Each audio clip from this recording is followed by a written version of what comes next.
महिला को अपने शरीर पर बहुत ठंड लग रही थी, लेकिन उसने बिना कुछ कहे अपने कपड़े उतार दिए और बर्फीली झील में उतर गई। लेकिन जैसे ही उसने अपना शरीर पानी में डुबोया, वह बर्फीली झील में जम गई। वह इतनी गुस्से में थी कि जितनी जल्दी हो सके किनारे की ओर भागी, लेकिन उसने वहां रुकने की योजना नहीं बनाई थी। जल्दी ही उसे एक अच्छा विचार सूझा। उसने झील में एक झाड़ी डाली और झाड़ी के उछाल का सफलतापूर्वक उपयोग करके धीरे धीरे झील के बीच तक तैर गई। फिर अनुमानित स्थिति की पुष्टि करने के बाद वो बिना किसी हिचकिचाहट के उड़ान भर गई। अप्रत्याशित रूप से पानी के नीचे एक गीला विमान था। पता चला कि इस हवाई हमले की दुर्घटना में लीसा ही एकमात्र जीवित बची। वो मूल जंगल में फंसी हुई थी और जानती थी कि उसे कैबिन में चुपके से जाना होगा। उसे मदद के लिए कैप्टन का सैटेलाइट फोन ढूंढना था, लेकिन इस समय फोन कहीं गिर चुका था। उसने देखा कि उसके फेफड़ों की क्षमता खत्म होने वाली थी। लीसा को 2 बैग उठाने थे। उसने अपनी आखिरी सांसें झील तक बैग पहुंचाने में लगा दी, लेकिन अप्रत्याशित रूप से जैसे ही उसने किनारे तक तैरने की पूरी कोशिश की, उसे अचानक किनारे पर जानवरों की आवाज सुनाई दी। लीसा ने कभी सोचा भी नहीं था कि किनारे पर एक लंबी टांगों वाला भालू है। उसने किनारे पर बिस्किट का एक बैग देखा जिसे भालू खा रहा था।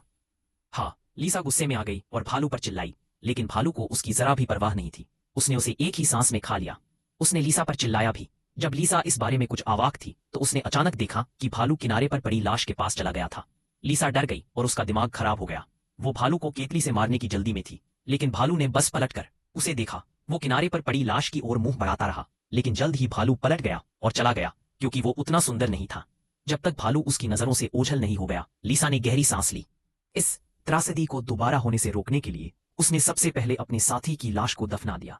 फिर उसने अपने द्वारा उठाए गए 2 बैकपैक देखे।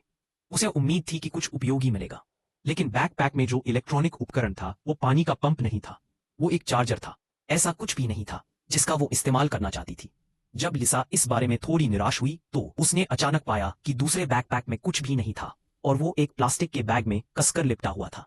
लिसा को उम्मीद नहीं थी कि उसमें ढेर सारे बैंक नोट होंगे। शुरुआती अनुमान लगभग 2 मिलियन युआन था, लेकिन लिसा खुश नहीं थी, क्योंकि ये एक खतरनाक आदिम जंगल है। ये बैंक नोट रद्दी कागज की तरह बेकार है।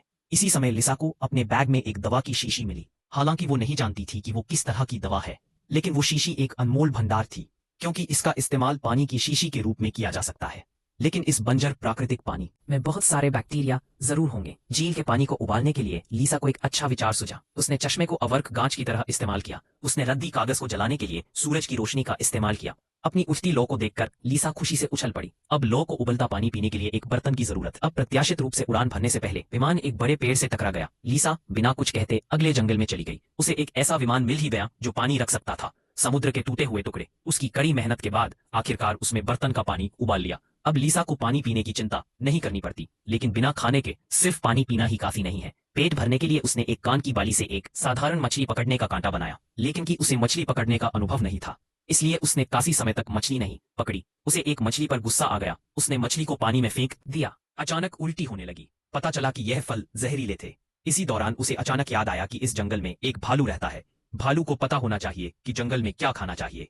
अगले दिन उसने भालू के मल की जांच शुरू की। कई जंगली फलों की तुलना करने के बाद उसे आखिरकार एक ऐसा फल मिला जो खाने योग्य लग रहा था। कल रात उल्टी के अनुभव के बाद लीसा ज्यादा सावधान हो गई। उसने जंगली फल को सीधे उबलते पानी में डाल दिया।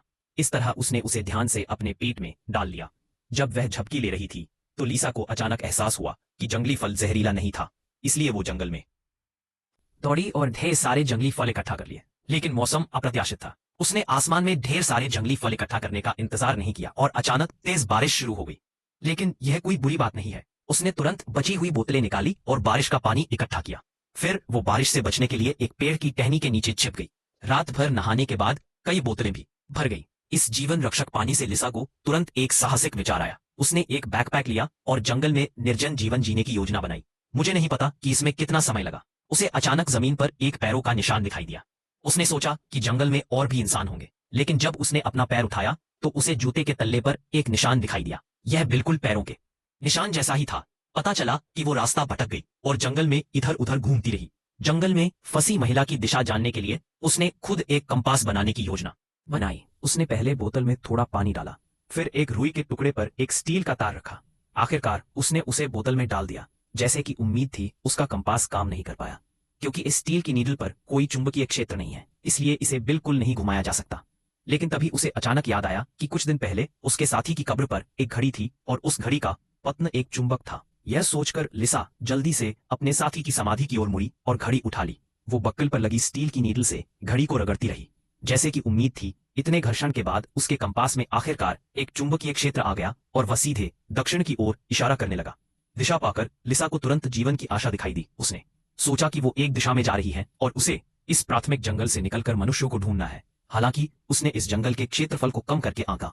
बाद में पता चला कि वह कुछ घंटों तक बाहर नहीं निकल सकती। बोझ कम करने के लिए वह अपने बैग में रखी कुछ बेकार चीजें फेंक सकती थी और कुछ हल्की चीजें ही छोड़ सकती थी। उसने सोचा कि इस तरह उसे ज्यादा आराम महसूस होगा, लेकिन जल्दी ही उसे कुछ गड़बड़ लगी, क्योंकि जो उसने अभी अभी फेंका था वो उसके पैरों के नीचे फिर से आ गया। जाहिर है इस बार वो फिर से रास्ता भटक गई। वो डर गई और जल्दी से कंपास उठाकर देखने लगी। परिणाम स्वरूप उसने पाया कि कंपास का चुंबकीय क्षेत्र गायब हो गया। तब तक उसे याद आया कि वो घड़ी जो वो भूल गई थी किनारे पर थी। सौभाग्य से पत्थर बीच में से खोखला था। जल्द ही लिसा पत्थर से बाहर आ गई। अपने से कुछ मीटर दूर के गड्ढे को देखते हुए लिसा एक बार फिर से निराशा की स्थिति में आ गई। अप्रत्याशित रूप से इस समय उसने अचानक एक बोतल के दूर और दूर जाते हुए की आवाज सुनी। सच्चाई का पता लगाने के लिए लिसा ने धीरे धीरे उसके बगल वाली दरार में खुदाई की। जैसी कि उम्मीद थी, उसे आखिरकार एक गड्ढा मिल ही गया, लेकिन वो गड्ढा एक चट्टान पर था।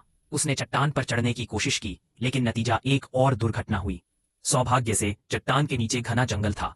कई धीमी दौड़ों के बाद लिसा को कोई जानलेवा चोट नहीं आई। आधे घंटे बाद वो कोमा से जागी। जांच के बाद उसके शरीर पर कोई घाव नहीं था, लेकिन इस समय उसका बायां पैर उठाया नहीं जा सकता था। इस समय लिसा निराशा की स्थिति में थी। जानते हो, यह एक सच्चा जंगल है। अगर वह चल नहीं सकती तो वह अपनी जिंदगी यही छोड़ देगी। इसके अलावा कुछ महीने पहले उसने यह जांच भी करवाई थी कि वह गर्भवती है। अप्रत्याशित रूप से उसके पेट में अभी भी एक नन्हा जीवन था। लिसा ने अपने पास की टहनियां उठाई और मजबूती से खड़ी हो गई। वो जानती थी कि वो हार नहीं मान सकती।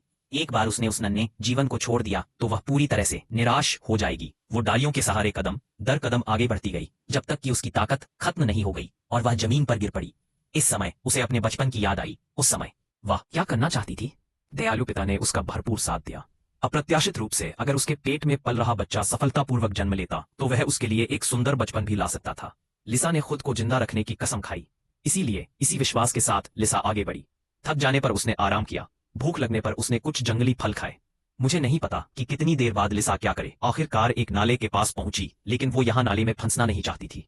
इसीलिए उसने एक सूखी लकड़ी ढूंढी और उसे नदी में डाल दिया। वो बलपूर्वक नदी पार करना चाहती थी, लेकिन तेज नदी ने उसे नीचे की ओर धकेल दिया। जिंदा रहने के लिए लिसा को लकड़ी को कस के पकड़ना पड़ा, लेकिन जल्द ही लकड़ी नदी में बह गई। इस समय लिसा को अपना पूरा जीवन याद आ गया। फिर उसने अपनी आंखें कसकर बंद कर ली और नदी को उसे किसी अज्ञात स्थान पर बहा ले जाने दिया। लेकिन इस समय उसकी यादें अचानक उसके घर लौट आई। उसके प्रेमी के दबाव में उसके पेट में पल रहा बच्चा